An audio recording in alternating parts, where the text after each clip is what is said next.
이번 사순절을 맞아서 복음서에 나오는 예수님의 일대기를 쭉 따라가고 있습니다. 지난주가 첫 번째 시간이었고 오늘은 두 번째 시간인데요. 광야에서 예수님 40일 동안 사단과 영적 전투를 벌입니다. 그리고 이기시죠. 그 뒤에 한 일이 바로 오늘 본문입니다. 제자들을 한 명, 두 명 모으시죠. 자, 이 대목에서 여러분 왜일까요? 왜 하나님의 아들이신 예수님이 제자들을 모으셨을까요? 여러분 예수님 하나님 아들이시잖아요. 전지전능하신. 그런데 왜 우리같이 연약한 사람들이 필요하셨던 것일까요?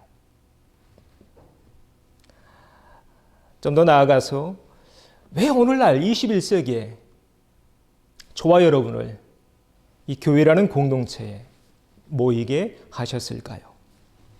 이에 대해서 함께 은혜를 나누고자 합니다. 그 이유가 여기 있습니다. 자, 뭐가 필요합니까? 누가 필요합니까? 동역자가 필요하기 때문입니다. 창세기의 말씀을 보면 사람은 태초부터 하나님의 동역자로 지음 받았음을 알게 됩니다. 하나님이 세상을 6일 동안 창조하시죠. 그리고 그 지구를, 이 땅의 모든 것을 이렇게 사람에게 맡기십니다. 생육하고 번성하여 땅에 충만하라, 땅을 정복하라, 바다의 물고기와 하늘의 새와 땅에 움직이는 모든 생물을 다스리라. 여러분 이것이 하나님이 우주를 통치하시는 방법이십니다. 무슨 말이냐면 하나님은 혼자 일하지 않으셔요. 하나님은 독불장군처럼 혼자 하시는 것이 아니라 자신의 일과 권한을 나누세요. 이 동역이라고 하죠. 이렇게 하나님은 함께 일하시는 것을 굉장히 좋아하시는데, 자, 다음 말씀을 통해서 하나님은 본래부터 그런 분이심을 알게 됩니다.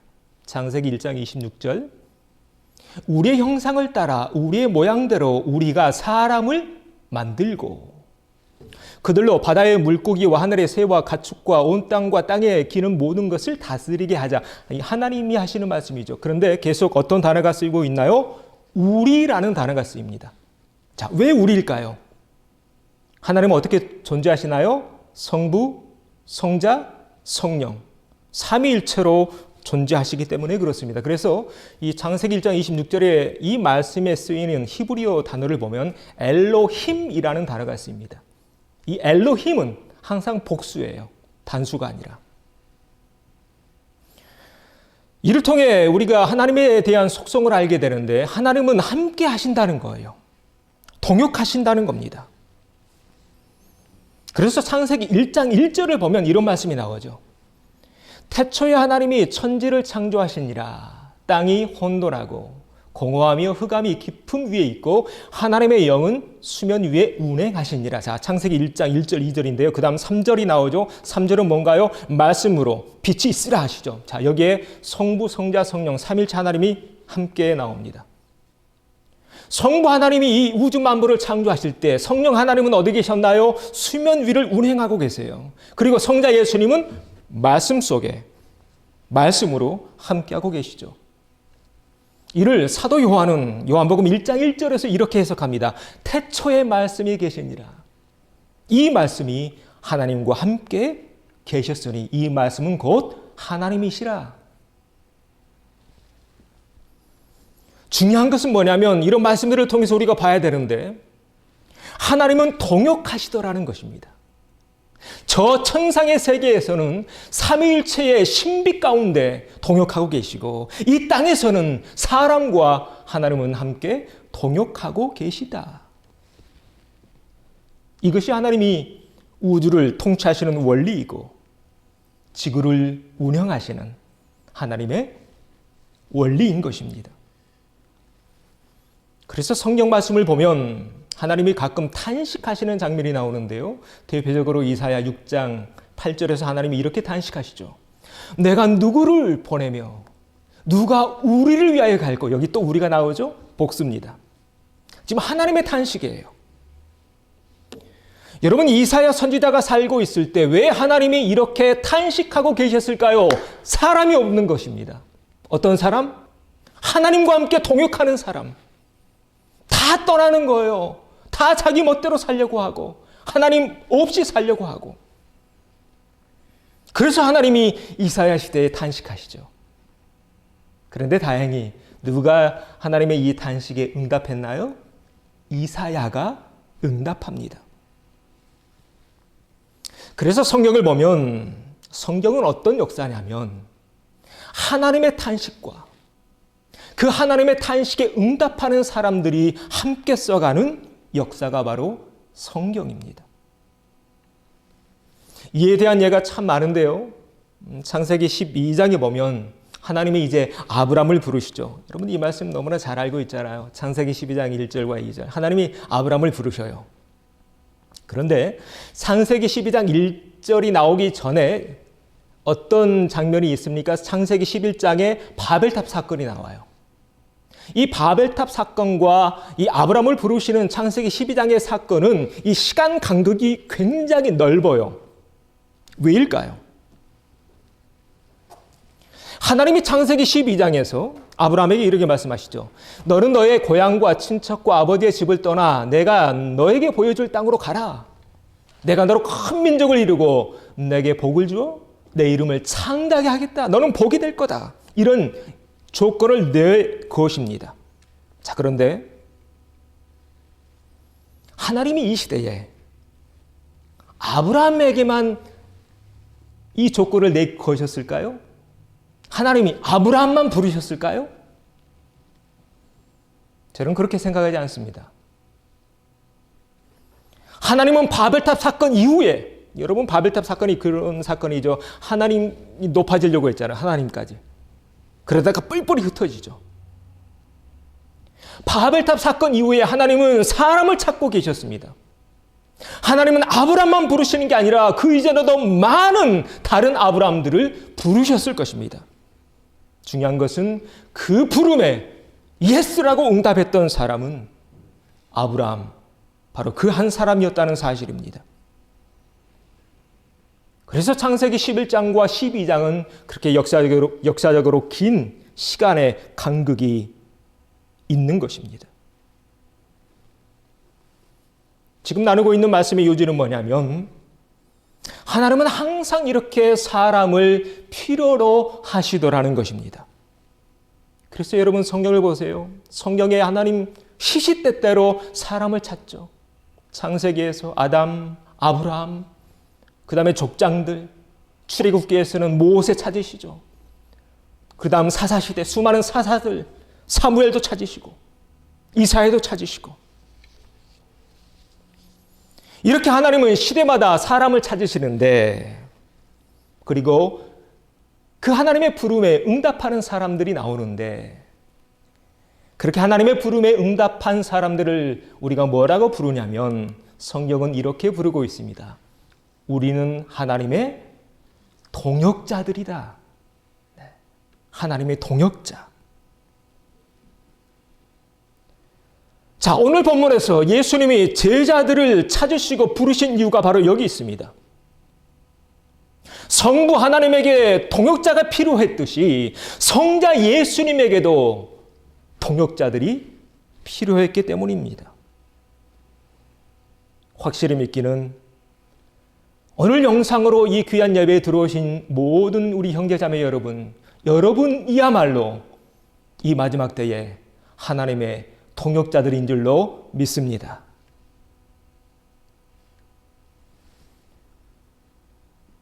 하나님이 우리를 부르셨다는 것입니다.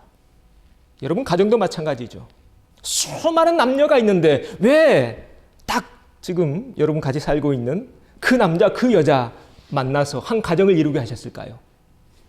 동역하라고. 그래서 아름다운 에덴 동산과 같은 그런 가정 이루라고. 저는 교회도 마찬가지라고 생각합니다. 왜 하나님의 수많은 사람들이 있는데, 수많은 목회자가 있고 수많은 성도들이 있는데 왜 우리를 이곳에 모이게 하셨을까요? 함께 힘을 모아서 하나님이 꿈꾸신 교회, 예수님의 비전이 꿈틀대는 그런 교회 세워가라고 저와 여러분을 이곳에 모이게 하신 줄로 믿습니다. 자, 우리 이 시간 옆에 있는 우리 식구들과 또 형제자매들과 이렇게 한번 고백하며 인사해 볼까요? 우리는 동역자들입니다. 우리는 동역자들입니다. 그렇습니다. 오늘 예수님이 제자들을 부르신 것은 우리를 동역자로 부르셨다. 자, 그러면 이렇게 우리가 하나님의 동역자들인데 동역자로 부름받은 우리의 사명은 무엇일까? 무엇을 위해 예수님은 제자들을 그러면 부르셨을까? 자, 이제 오늘 본문으로 들어가 보죠. 두 번째입니다. 우리를 부르신 이유는 바로 여기에 있습니다. 사람을 낚는 어부. 오늘 본문에서 예수님 그물을 던지고 있는 안드레와 베드로를 부르십니다. 베드로와 안드레는 형제입니다. 자, 그때 이렇게 말씀하시죠. 나를 따라오라. 내가 너희를 사람을 낚는 어부가 되게 하리라. 여러분 이 말씀 교회 다니면서 수없이 보셨죠? 네, 사람을 낚는 어부. 그런데 이런 생각 안 해보셨습니까? 저는 오늘 말씀 준비하면서 다시 큐티하고 묵상하면서 이런 생각을 해봤습니다. 아, 왜 꼭 사람을 낚는 어부일까? 아니, 어부 말고 금이나 은을 캐는 광부면 더 좋을 텐데 반짝반짝거리고 돈도 많이 벌잖아요. 광부들. 예나 지금이나. 여러분 요나서 보면 요나가 다시스로 가려고 하죠. 왜 다시스로 가려고 했는지 아십니까? 다시스에 그 당시 금과 은이 나오는 그런 광산이 많았기 때문입니다. 여러분 왜일까요? 왜 우리를 사람 낚는 어부로 부르셨는가를 우리가 곰곰이 생각해 봐야 됩니다. 그리고 이에 대한 답을 스스로 얻어야 됩니다. 이에 대한 답을 얻어야 예수님이 우리를 사람 낚는 어부로 부르셨다는 사실에 실망하지 않을 수 있습니다. 이 사실을 알아야 왜 나를 사람 낚는 어부로 부르셨는가? 여러분 그래서 요즘 많은 사람들이 교회를 떠나고 있죠. 뭐 이런저런 이유로 떠나고 있습니다. 실망해서 떠나기도 하고.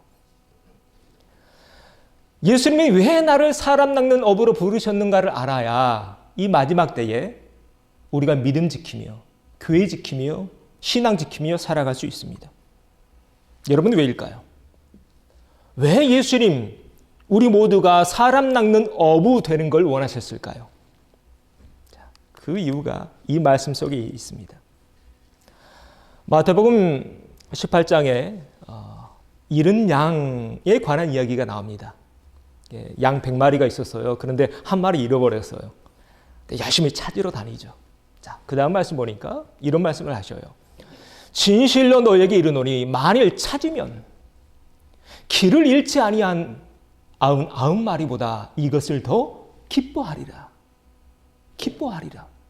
여러분 누가 기뻐하셔요? 하나님이 기뻐하셔요. 예수님이 우리를 이 마지막 때에 사람 낚는 어부로 잃은 양 찾는 목동으로 부르신 이유가 바로 여기 있다는 것입니다. 그것이 하나님에게 기쁨이 되니까요. 한 영혼이 하나님 품으로 돌아오면 얼마나 저 하늘나라에서 기쁨이 되는지에 대해 누가는 한 말씀을 더하고 있습니다. 누가복음 15장에요. 이런 말씀이 나옵니다. 내가 너에게 이르노니 이와 같이 죄인 한 사람이 회개하면 하나님의 사자들 앞에 기쁨이 되느니라. 더 쉽게 풀면 한 영혼이 주님께로 하나님 품으로 돌아오면 하늘의 사자들, 천사들이 춤을 춘다는 것입니다. 그래서 한 영혼이 돌아오면요, 천국에는요 잔치가 벌어져요. 너무 기뻐서. 바라기는 올 한 해 이렇게 하나님을 기쁘시게 해드리는 복된 한 해 되어지기를 소망합니다.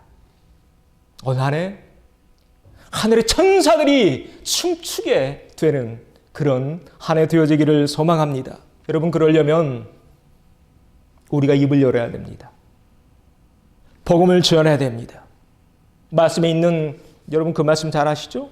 때를 얻으나 못 얻으나 복음 전하기에 힘을 내야 합니다. 지금 팬데믹이어서 온 식구들이 한 공간에서 지내고 있는데 혹 여러분의 자녀들이, 혹 여러분의 손주들이 할머니 할아버지가 믿는 신은 뭐예요? 라고 묻는 자녀들이 있다면 내가 믿고 있는 신에 대해서, 내가 주로 섬기고 있는 예수님에 대해서 자신 있게 말할, 소개할 준비가 되어 있어야 됩니다. 베드로의 이 권면처럼 너희 속에 있는 소망에 관한 이유를 묻는 자에게 대답할 것을 항상 준비하되, 항상 준비하되. 그런데 어떻게 해요? 온유로, 두려움과 떨림으로. 이번 사순절 기간 여러분 기도로 무장하십시다. 그리고 큐티로 무장하시고 말씀으로 무장하셔서 아직도 주님을 만나지 못한 우리 식구들, 우리 이웃들, 형제자매들, 그들에게 예수님을 증거하는 이 복된 절기가 될 수 있기를 바랍니다. 이제 다음 주부터 교회 다시 오픈하게 되는데요. 여러분만 오지 마십시오. 여러분 식구들 다 데리고 오십시오. 여러분 자녀가 영어권이라도 한국말 알아듣잖아요. 여러분 다 깨워서 같이 오십시오. 함께 마스크 쓰고 여러분 하나님 만나야 됩니다. 예수님 만나야 됩니다. 예배 속에서 은혜 받아야 됩니다. 그래야 이 험한 세상 이겨나갈 수 있습니다. 이번 사순절 복음을 증거하는 그런 복된 사순절 되어지시기를 바랍니다. 자, 좀 더 깊이 들어가 보죠. 여기서 이제 이런 질문을 또 하게 됩니다. 그러면 왜일까? 왜 하나님은 죄인 한 사람이 돌아오는 걸 그렇게도 기뻐하시는 걸까? 왜 하나님은 한 생명이 전도되어서 예수님 만나는 것, 이것을 그렇게 하나님은 좋아하시는 것일까? 여러분 왜일까요? 세 번째입니다. 같이 읽어보죠.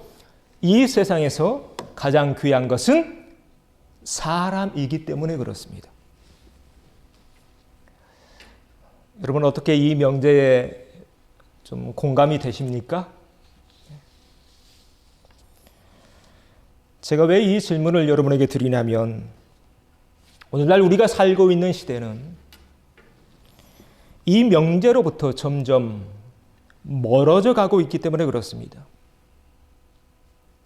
이 세상에 가장 귀하고 가장 가치 있는 게 사람인데 점점 사람들이 사람을 하찮게 여겨요. 그래서 돈 몇 푼 때문에 사람을 죽입니다. 돈 몇 푼 때문에 사랑하는 가족들 사이가 찢어집니다. 형제자매 사이도 서먹해집니다. 또 요즘 시대가 어떻게 흘러가고 있나요? 사람보다는 로봇이, 인공지능이 더 좋은 대우를 받는 그런 시대가 되어가고 있습니다. 우리가 어릴 때부터 들어왔던 명제인데 또 알고 있는데 오늘날 점점 아무런 힘을 쓰고 있지 못하고 있는 것입니다. 오늘 예수님이 2000년 전에 이 땅에 오셔서 사람들을 부르시는데 우리를 사람을 낚는 어부로 부르신 이유가 바로 여기 있습니다. 세상은 그렇게 흘러갈지 모릅니다. 아니, 점점 그렇게 흘러갈 것입니다. 그러나 아니라는 것입니다. 그렇게 살면 안 된다는 것입니다. 그것이 하나님의 원칙, 하나님의 원리가 아니라는 것입니다. 아무리 돈이 좋아도 이 세상에서 가장 귀한 것은 사람이라는 것을 예수님 보여주고 싶어 하셨던 것입니다. 그래서 복음서의 말씀 보면 이 가치에 대한 말씀들이 많이 나와요. 몇 말씀만 좀 보려고 하는데 가치에 관한 말씀 중에 이런 말씀이 있어요. 천국은 마치 밭에 감춘 보화와 같으니 사람이 이를 발견한 후 숨겨두고 기뻐하며 돌아가서 자기 소유를 다 팔아 그 밭을 사느니라. 우연히 농부가 밭을 갈다가 보화를 발견한 거예요. 이 농부는 왜 이렇게 했을까요? 자신의 모든 것을 걸 만한 보화를 발견했기 때문이죠. 자, 또 이런 말씀도 나옵니다. 바로 뒤에 있는 말씀인데요. 천국은 마치 좋은 진주를 구하는 장사와 같으니, 여러분 장사와 같으니 극히 값진 진주 하나를 발견하며 가서 자기의 소유를 다 팔아 그 진주를 사느니라. 여러분, 이 장사꾼은 왜 이렇게 했을까요? 마찬가지입니다. 그 진주, 자신의 인생을 걸 만한 진주임을 깨달았기 때문입니다. 우리가 이번 사순절에 예수님의 일대기를 쭉 같이 보려고 하고 있는데, 여러분 2000년 전에 왜 예수님 하늘 보호자 버리시고 이 땅으로, 이 지구로 내려오셨을까요? 왜 자신의 모든 것을 다 던져서, 저 십자가에 자신을 던져서 사람인 우리를 건져내려고 하셨던 것일까요? 바로 이것 때문입니다. 이 세상에서 가장 가치 있는 보화는 바로 우리, 사람이라는 사실을 지구에 있는 우리에게 알려주기 위해서, 그래서 건져내기 위해서, 그래서 예수님이 이 땅에 오신 것입니다.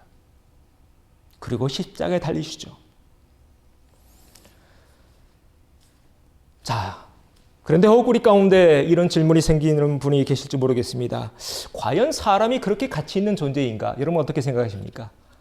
사람이 그렇게 가치 있는 존재일까요? 맞습니다. 사람은 가치 있는 존재입니다. 그러면 왜 사람은 그렇게 가치 있는 존재인가요? 그 이유가 바로 여기 있습니다. 창세기 2장. 하나님이 사람을 만드시죠. 흙으로 사람을 지으십니다. 그 다음 생기를 그 코에 불어넣으시니 사람이 생령이 되느니라. 바로 이것 때문입니다. 사람인 우리 안에 지금 누가 들어와 계세요? 하나님의 영, 하나님의 생기, 히브리어로 루아흐라는 단어가 쓰였는데요. 루아흐는 하나님의 숨, 하나님의 호흡이라는 뜻입니다. 사람이 가치 있는 것은 사람 자체 때문이 아닙니다. 우리 사람은 동물과 똑같은 몸뚱아리를 가지고 있죠. 그러나 사람이 가치 있는 것은 이 동물과 똑같은 몸뚱아리 속에 하나님의 호흡이 들어와 있기 때문입니다. 그래서 사람이 이 세상에서 그 무엇과도 비교할 수 없는 가치 있는 존재가 된 거죠. 그런데 문제가 무엇인가요? 사람들이 점점 이 사실을 망각하며 살아갑니다. 그래서 사람을 점점 막대합니다. 사람을 도구화합니다. 사람을 물건화합니다. 사람을 종 부리듯이 부립니다. 갑질하려고만 합니다. 이 세상 사람들이 점점 자신의 가치를 망각한 채 하루하루를 살아가고 있는 것입니다. 그래서 지금 사탄은 신났어요. 왜 사탄이 신났을까요? 사탄은 지금 그래서 그런 영혼들을 다 주워 담고 있는 것입니다. 어떤 영혼? 잃어버린 영혼들. 자신의 가치를 잃어버린 영혼들. 발견하지 못한 영혼들. 그래서 하나님에게 떨어져 나간 그런 영혼들을 계속 줍는 거예요. 여러분, 사탄은 알고 있습니다. 사람이 얼마나 가치 있는 존재인가를 사탄은 알고 있어요.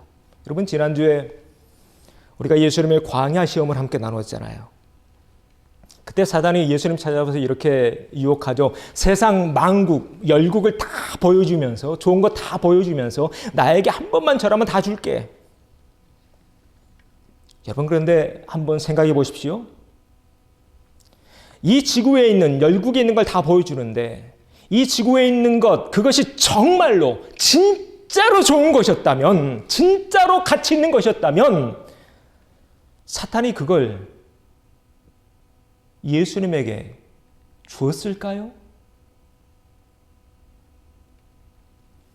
정말로 이 지구에 있는 금이나 은이나 뭐 다이아몬드, 뭐 달러 이런 것들이 정말로 귀한 것이었다면 사탄이 그런 것들 가지고 흥정을 했겠느냐라는 말입니다. 여러분, 사탄은 바보가 아닙니다. 사탄은 안 거예요. 뭘 알았을까요? 이 세상 만국보다 예수님이라는 한 생명의 그 영혼이 더 가치 있다는 사실. 우리 한 사람 한 사람이 이 지구 전체보다 더 가치 있다는 사실을 사탄은 알고 있는 것입니다. 물론 사탄만 알고 있는 게 아니죠. 저 영계에 있는 모든 존재들은 다 알고 있습니다. 그래서 천사들이 그렇게 춤추는 겁니다. 한 생명이 하나님께로 돌아오면. 자, 오늘 예수님도 마찬가지입니다. 2000년 전에 하늘 보호자 버리시고 이 지구에 풍덩 뛰어드신 이유가 바로 여기 있습니다.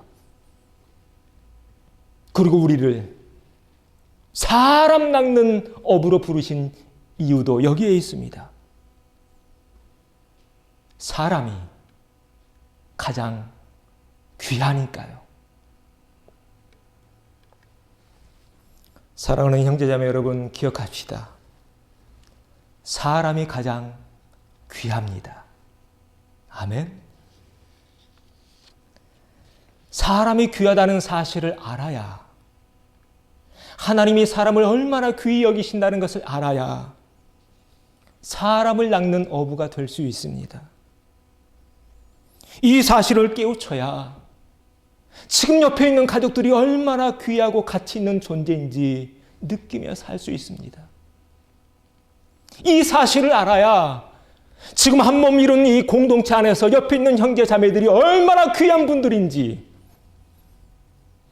느끼며 신앙생활 할 수 있습니다.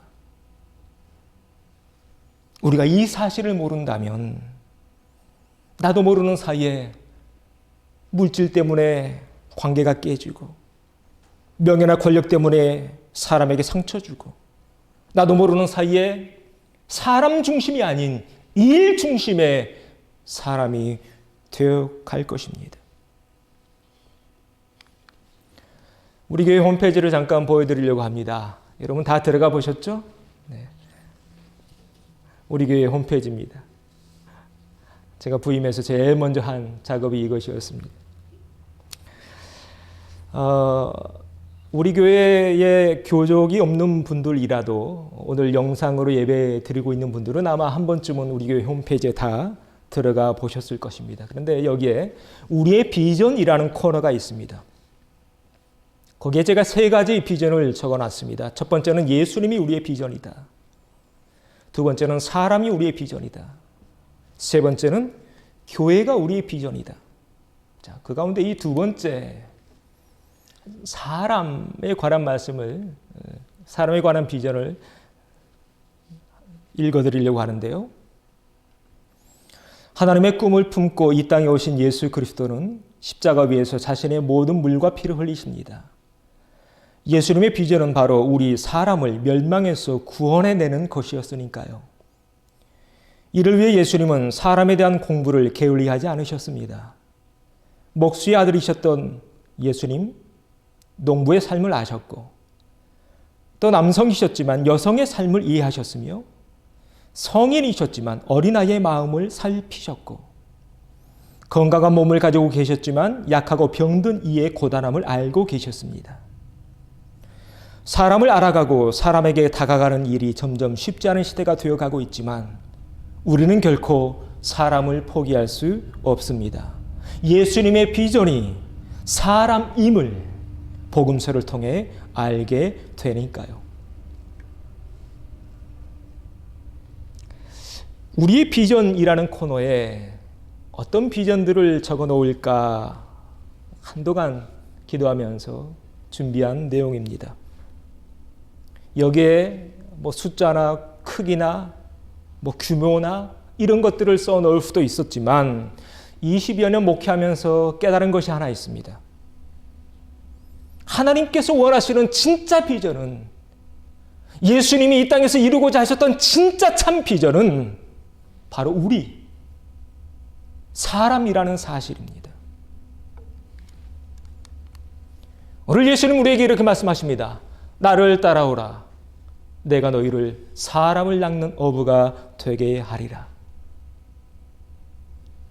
바라기는 하나님의 이 꿈, 하나님의 이 비전을 함께 이뤄가는 하나님의 동역자들 되시기를 주의 이름으로 축원합니다.